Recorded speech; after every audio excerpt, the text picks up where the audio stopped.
Are you a parent or grandparent really concerned about your kids? Have you heard that statistic that 70% of them are leaving the faith once they leave home? We want to help you. We want to help you help your kids walk with God, become kids of character, convictions, and great compassion. And so I've invited a very special guest to join me on this program to help you be that kind of parent. This is Living on the Edge with Chip Ingram, and today is the final part of our series, Intentional Parenting. For the past 6 episodes, our guest teacher, Doug Fields, has highlighted 10 ways we can be exceptional parents in this quick fix world. You can catch up on the programs you may have missed here on the Chip Ingram app. To close out this series, we're doing something a little different. In fact, let me turn it right back over to Chip to explain what we're doing today. Chip?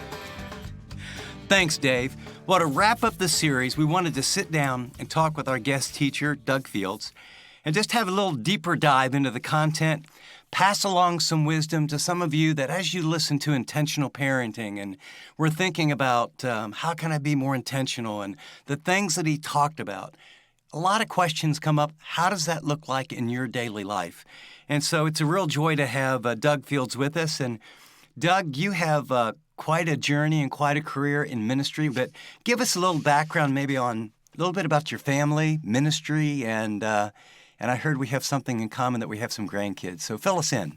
Yeah, absolutely. Well, it's an honor to be with you. Thanks for the time. My whole ministry is basically youth ministry. I have spent about 40 years working in the church and working with families and kids and parents. And along the way, I've had some encouraging people who have said, hey, that talk that you just gave to parents or kids, you should turn that into a resource. And so I've written a bunch of books. I started a youth ministry company called Download Youth Ministry, where we resource youth pastors across the world. I work with my youth pastor currently, Jim Burns, who is the president of Homeward, and we do a lot of marriage and family and parenting stuff together. So I'm still even a part-time youth pastor at a local church where I live here in Orange County, California. So that's my world. That's my gig. I'm pretty boring in terms of like a single focus. It's like kids and teenagers and families. Well, I can tell you, my son was a youth pastor for many years, and you were the man. He's a senior pastor now and has grown to church. But a number of years ago, it was like, if you want to know what to do in youth ministry, ask Doug Fields. And I read, is this a typo? Have you written 60 books?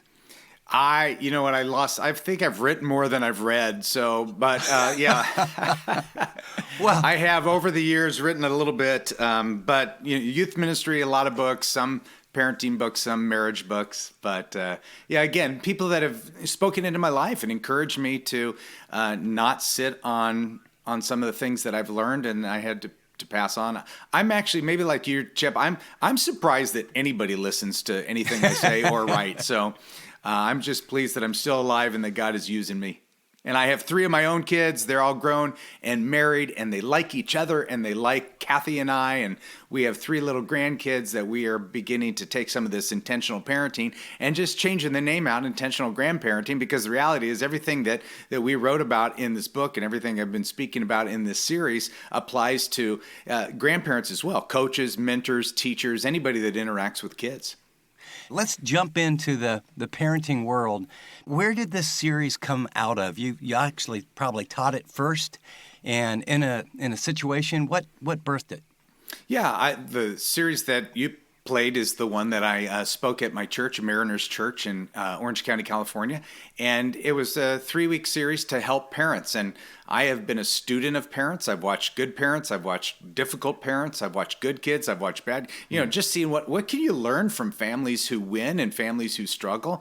But really, when we became parents, we thought, let's begin with the end in mind and say, okay, we've only got them for 18 years before they go away to college. And what is it that we can do?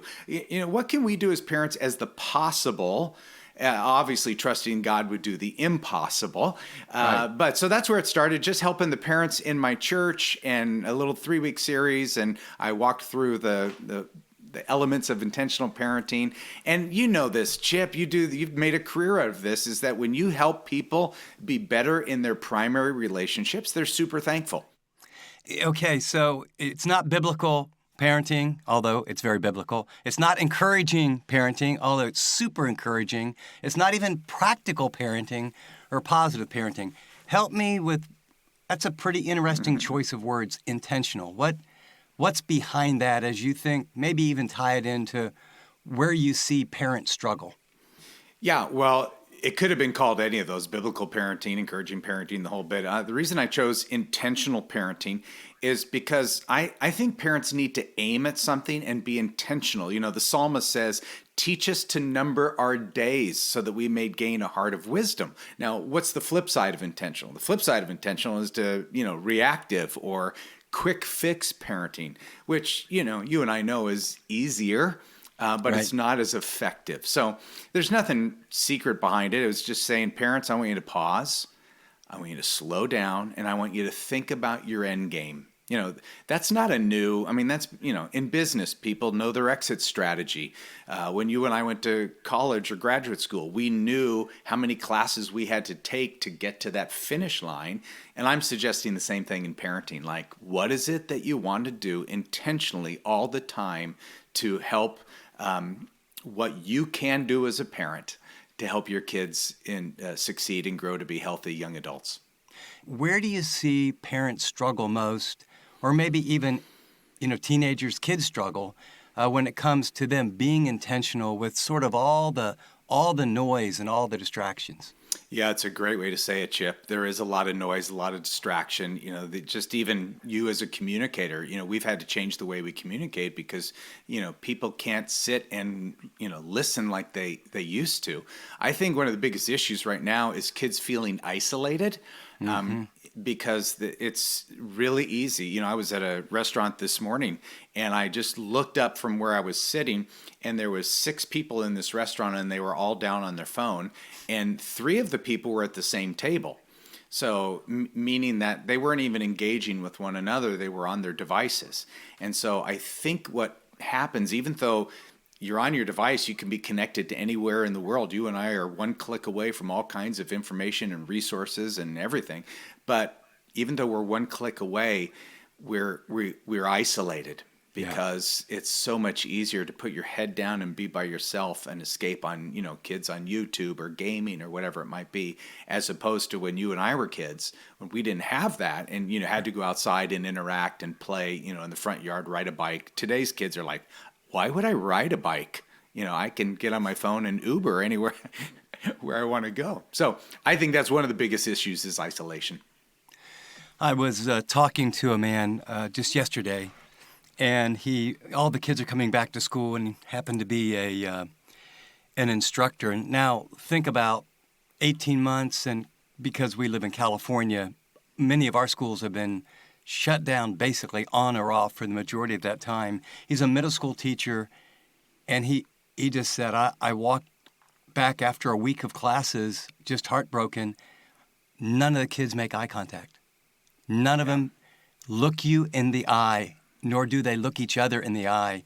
They've almost lost the ability to do that. So talk to that parent who says, I don't want this for my kids, and I know they're on screens too much, but I'm not doing very well at, forget being intentional, being consistent with dialogue, communication, and my kids growing as a person, not being glued to a screen. Yeah, well, quick fix parenting, just turn on the screen and let them go.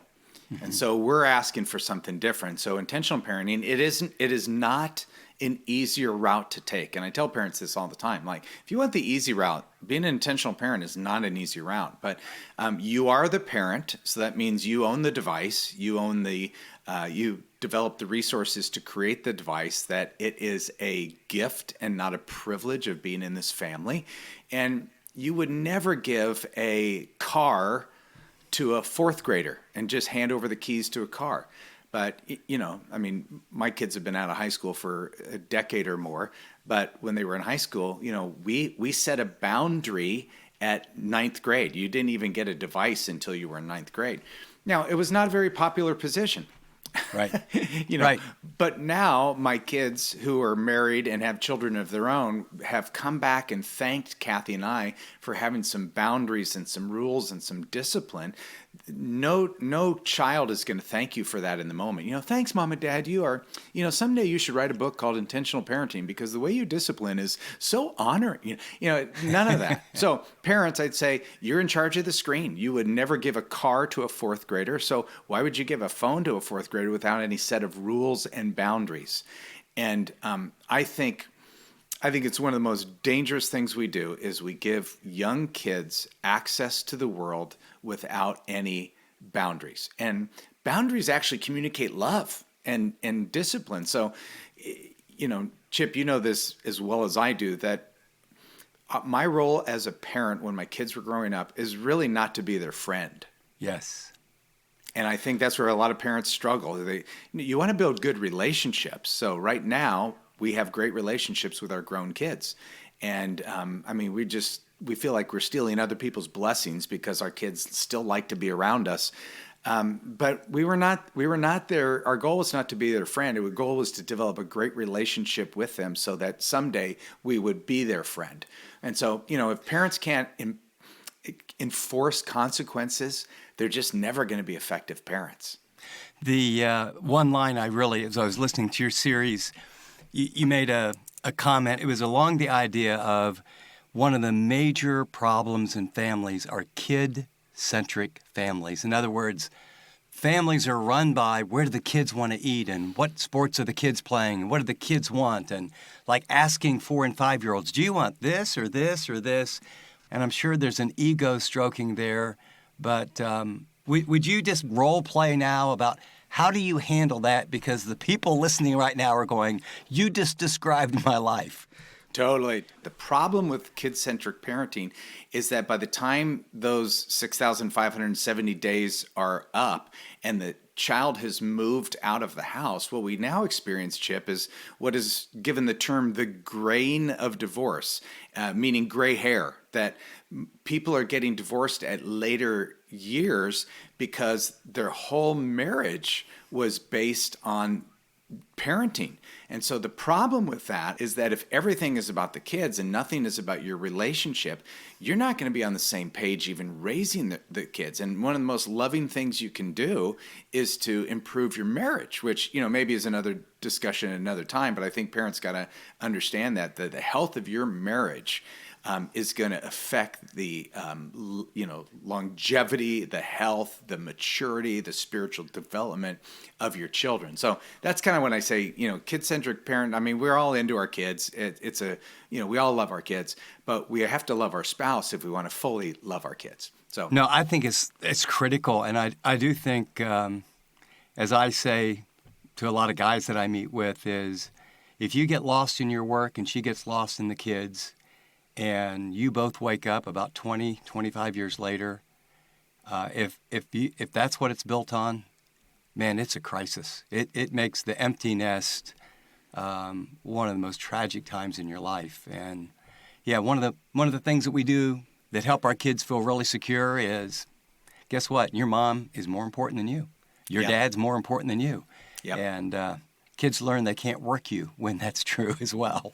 That's right. That's right. I was actually just talking to some married couples, and I kind of did this aside, and I said, you know, whoever the working person is, when they come back home, you know, and it's difficult to do, but, you know, I would always just go straight to my wife. And, you know, I was like, I'm going to hug her first. I'm going to kiss her first. I'm going to come in singing a song, When a Man Loves a Woman. I won't sing it to you. It's painful. But it was fun in my house. And my kids knew that when Dad comes home, he goes right to Mom.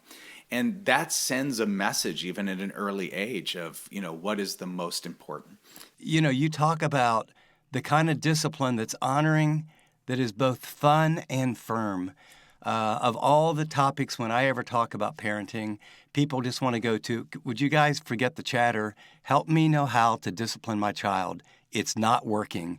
Would you be a little bit more specific, maybe even play out some scenarios about, I get a tantrum when I take the phone away or limit screen time with a preteen.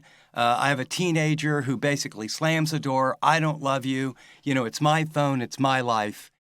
I think it's a super hot topic. And, in the series, I think I joked that we tried everything. We tried spanking. We tried not spanking. We tried allowing the kids to spank us. Everybody's on this journey of what it looks like. But I think a couple practical principles is you have to be clear about the consequences ahead of time.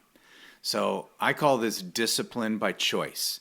Mm-hmm. So an example would be if you don't get your homework done, you don't have any screen time.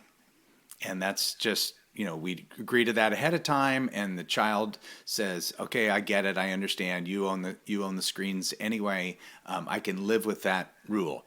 Now, we're not expecting our kids to do backflips and thank us for those rules with excitement, but they at least agree upon that.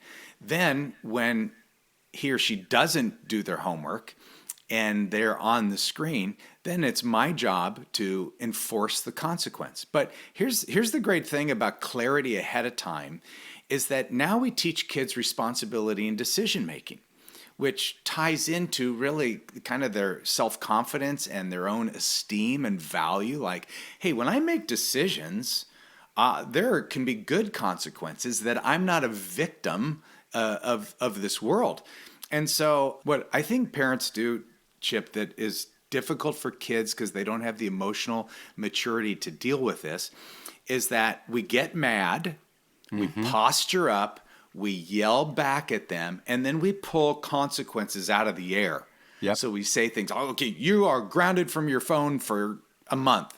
And, the kid's in shock because that was never talked about ahead of time. And we're just so mad in the moment. And I think, one of the things I encourage parents to do when it comes to discipline, and now everything is age appropriate. Your discipline has to change as your kids change. Like, you can't discipline a teenager the way you discipline the toddler. They changed. You also have to change. But clear ahead of time boundaries, and then you have to enforce it.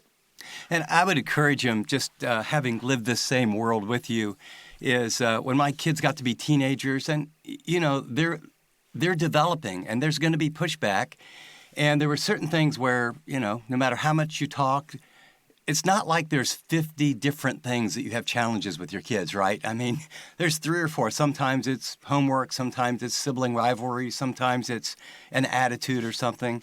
And I remember just getting to where, sitting down with my teenage sons and thinking, hey guys, we have such good times. I'm done with all this frustration. So we just listed, here's the 3 behaviors. They were twins. So when you beat up your brother, I'm not literally, but pretty close. Yeah. Or when you, completely blow off your homework, or when, whatever. And we just listed those. And then I asked them, I know you guys want to do what's right, but so far it's not working. Why don't you write down right now for me, let's make a contract of what would help you obey. And it was crazy. I watched what they wrote, and, we both signed it and everything, and it was way harder than I would have been. And I still remember my one son made the starting team, and then he made a major bad decision, and his consequence, because he decided, was grounded 3 days. Well, he's going to miss practice. But it was like, oh, man, I played basketball in high school and college, son. I know how hard I feel so bad for you. Because his first line was, you can't do that to me. And I remember leaning back and kind of smiling, going, I would never do that to you. Right. Remember, this is what you decided. And I just want to emphasize, but that can be true of an 8-year-old with, whether they went to a friend's house, or what they logged on or didn't log on, or when they use the phone or don't use the phone. I think it's this picture that I watched you play out for parents to say, you can be calm, but you have to be, good word, intentional, and set these things up in advance. And then I think the challenge is then when you're really tired and don't feel like enforcing them, doing it. Yes, and you gave a perfect illustration with your boys. And so if people are listening, they're like, okay, that can work for preteens because they have the emotional maturity and the intellect to follow through and to see that it was their choice. What about with toddlers? Well, I think with toddlers is that you have to still enforce, because if they learn from mom or dad that you're not going to deliver on your promise, they will milk that into their teenage years. So, for example, the counting game that we've all heard, like, don't let me get to 3. 1, 2, 3. Oh, didn't you hear me? And then we yell and let me count again. And now it's 4. And then we move it to 5. No, you need to remove the child calmly from that situation. Deliver the consequence. And sometimes we don't do consequences, Chip, because it's just hard for us. Like, yes. I didn't want to leave the party early, or we just got to the amusement park and now it's going to cost. Well, yeah, that's, like I said, quick fix parenting is a lot easier than intentional parenting, but it's clear, it's concise, it's quick, it's calm. There you go. Gosh, that almost like I got a sermon there. Quick. I need to play that back so I know what that is. But, we're not, as parents, we are not police officers. So we don't have to give out the ticket right away. And I encourage parents to put yourself in timeout. And sometimes when I would say to, my son or daughters, I would say, your mom and I are going to talk and we're going to meet in an hour. Well, that hour by themselves was more painful than maybe what the consequence was. Then it gives us time to take a deep breath and regroup and think through. You're not trying to ruin your kid's life. You're trying to guide them with love. And so when I calm down, I can then be much more empathetic and loving and grace-filled in my consequence. But there's still going to be, hey, you're going to miss practice. I'm sorry, bud. You knew that ahead of time, and that's how life works. Talk a little bit about parents being on the same page when it comes to the discipline, because our most, let's just call them, intense conversations as a couple. And I think there's some, I don't think it's just the Chip and Teresa show, but, being on the same page when one enforces the consequences and the other doesn't, or one has consequences that are just like a bit over the top and there's no room for any mercy. Maybe something to at least touch on, because when the kids discover there's a crack in the armor between the two, we all know kind of what happens. Yeah, no, that's a super good point. See, you're so good. That's why you on the radio for so many years. You just take it right to where we live. I do know that one of the great difficulties in marriage and parenting is being on the same page. Kathy, my wife, and I were the same way in that I was a little more strict, and Kathy's personality, she sees both sides to everything. So when I would want her to be on, like, I think they need whatever. I think he needs to miss 3 days of practice, and I want her to say, Doug, you are obviously filled with God's Spirit and so wise and discerning right now.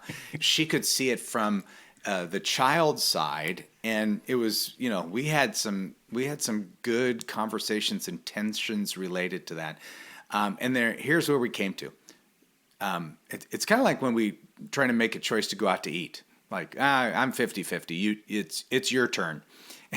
And she would, she always chooses the nicer place than I was going to choose, but it was her turn. And I think there are times where we've said, like, okay, we're going to have to agree to disagree, and we're going to go with my consequence this time, but we're going to go united. We're going to go united because I have heard my kids say, like, they'll run into the family room and say, Dad, Mom is so mad. She was yelling at me. And I actually was in the kitchen, I heard them talking in the kitchen, and she wasn't yelling. She just wasn't peppy, And so my kid translated that into yelling, but I was right there with her. So I was able to defend that and say, sweetheart, that was your mom being frustrated, but she definitely was not yelling. And so anytime we can be on the same page, we're just going to be more effective. And I think that is really important. And ours you're maybe similar. My wife is very merciful, very compassionate, and kind of, that's, I feel so bad for him. And then we would get things from my kids like, how the other leaders in the church, their kids don't have to do what, and so, and I know these people and they love God and their kids get to do A, B, C, and D. And this is a line I give to parents that you might want to use sometime. I would real calmly say, after, learning over the years, well, I just love you more than they love their kids. See, That's I love right. you so That's much great. that my dream is that 10 years from now, you'll be way happier than you are not happy today because of what we're doing. Every parent looks better from a distance. Your kid will always point out what other families are doing and how that's not fair. And you honestly can't believe that because it's just not true. When, I remember my daughter saying, I'm the only one in 8th grade who doesn't have a phone. And she went 7th and 8th grade. She went to a Christian school, and I spoke at their chapel one time. And I said, hey, I'm just curious. If you're an 8th grader and you don't have a phone, will you stand up? And I just want to see how many mean parents are out there. And it wasn't my only, there was several kids that were standing up, and it was my godly, sweet 8th grader who is now, a missionary in Kenya who thought she was the only one. So your kids are going to compare you to other families. You're going to compare yourself to other parents and other kids. And all I can say about comparison is that everybody looks better from a distance. And you're comparing what you know about yourself, which is everything. I mean, I know all my faults and my failures and my fears to what I don't know about the other person. What I hear you doing is laying the railroad tracks and having parents say, our kids being responsible and honest and learning consequences and making decisions. At the end of the day, whether they got to go to, the party or whether they, got the neatest, coolest toy or got a phone as early as other people, those things will pale as your kids grow up.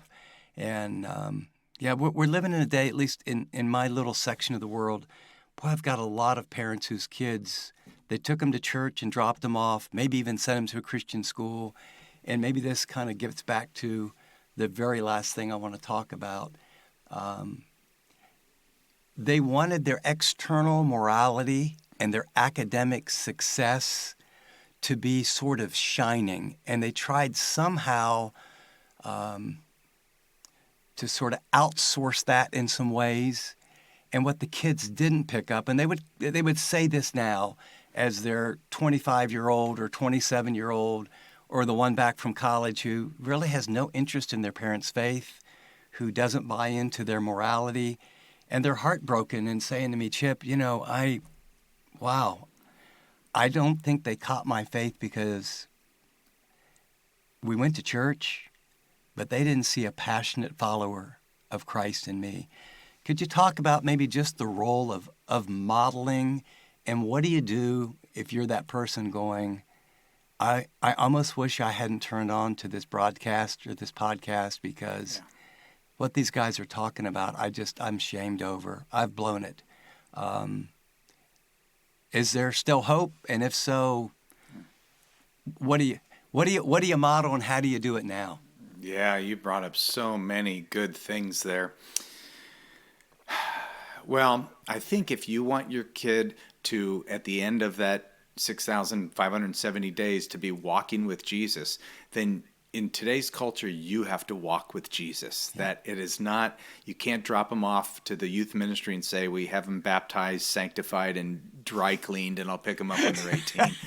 Like, they are watching you, mom and dad, 24/7. Your life is under total surveillance. So they're not just watching, do we spend an hour at church? They're watching, how do you respond to the homeless person on the side of the road when you're driving? Do you make comments about them like, oh, they should just get a job? Do you show, they're watching everything. Yeah. So they're not just saying, hey, Jesus is Lord and he died on the cross as a payment for my sins so I can have eternal life. That's fabulous. But now they're saying, has that made any difference in you? Mm-hmm. And you don't have to be a perfect Christian, because I think a perfect Christian, or the appearance of a perfect Christian, it just creates intimidation to kids. They can't live up to that standard. But one who is, son, I am doing my best to try to follow the person and the teachings of Jesus. And I yelled at you when I shouldn't have yelled at you. And I just want to say, as I deal with God's forgiveness in my life, I want to ask for your forgiveness.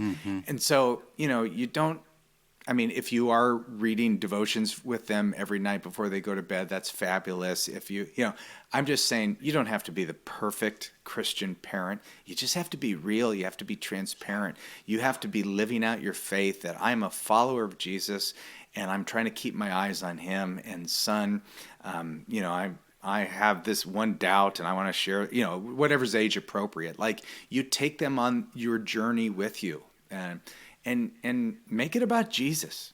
Focus on Jesus and not on the word Christian, because I think Christians mean so many different things today. As soon as you say you're a Christian, people all of a sudden put you in a camp about what you're going to believe or what you're going to do. But parents, talk to your kids about Jesus. Tell them how much you love Jesus and you're trying to follow Jesus. And then at the end of the day, you did the best you could do. Like, that's what I want to do. I just want to, you were very gracious in your introduction about books and things like that. My kids, I'm not even sure they've read one of my books. And I don't want to be remembered by that. What I want to be remembered by is that, for 18 years and now with their children, Doug and Kathy Fields, we were parents and we tried our best. And at the same time, we tried our best to love them and also to follow Jesus. Great words of wisdom, Doug. I would add to that, we always have to remember that we can create an environment and we can model imperfectly following Christ, but all of our kids have little choosers, and they get to own their choices. And so part of, I think, what you talk about in terms of consequences, boy, if we don't start early and do that, then pretty soon they don't think that their choosing makes a big difference, and they can dig pretty painful holes that are very challenging to get out of. And there's hope. There's great hope, and God still does miraculous things and can begin wherever we're at. Which is, I'm always encouraged by guys like Moses that really didn't get in the game in a good way until he was 80 years old. So and think about that for the parents who are listening. Are like, hey, it's too late for me. My kids are already out of the house. No, it's not too late for you. Now's the time to be affectionate, to be honoring with your words, to create memories with them, to apologize. Like, when this is the hard part of parenting. I'm looking at my own kids. My kids, they don't remember like years 1 through 10. It seems like. They have some memories, but I know when they're talking about my memorials at my memorial service, they're really going to be talking about the last decade of my life, because that's what is in their memory. So, hey, if you think it's too late, it's not too late. Pour it on, parents. Pour it on. Great word. Lord, as Doug and I close with those listening to us who you are speaking to about being the kind of mom or the kind of dad, would you give them the grace to accept your forgiveness? Lord, would you bring thoughts to their mind right now about what they need to do if they have little ones or teens or preteens? Lord, about what are the boundaries that they need to agree on? And Lord, I think of those whose kids are already grown. God, whether it's an apology or a lunch or just an investment. I've met so many men, successful men in their 40s and 50s, are still waiting for their dad to say, I'm really proud of you. I really love you, to actually verbalize it. Lord, you know you're speaking to people. Would you help them today, not tomorrow, but intentionally today, to take some step toward being more the parent that you want them to be? And Doug and I ask you to do that in Jesus' name. Amen. What a helpful conversation about the real-life issues moms and dads are facing when it comes to raising their kids. You've been listening to Chip's interview with our guest teacher for this series, Doug Fields. And before we go, let me remind you again to order a set of our intentional parenting cards.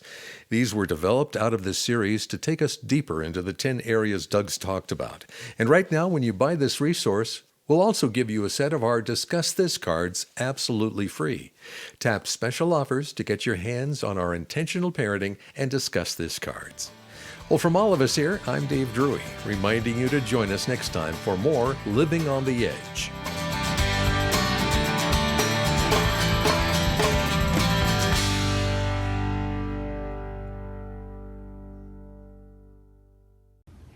Thanks so much for watching this video. If you'd like to watch more content like this, click and subscribe here to our channel. And by the way, if you'd like to know more about Living on the Edge, find out about more resources, maybe get on the mailing list, go to livingontheedge.org. See you next time.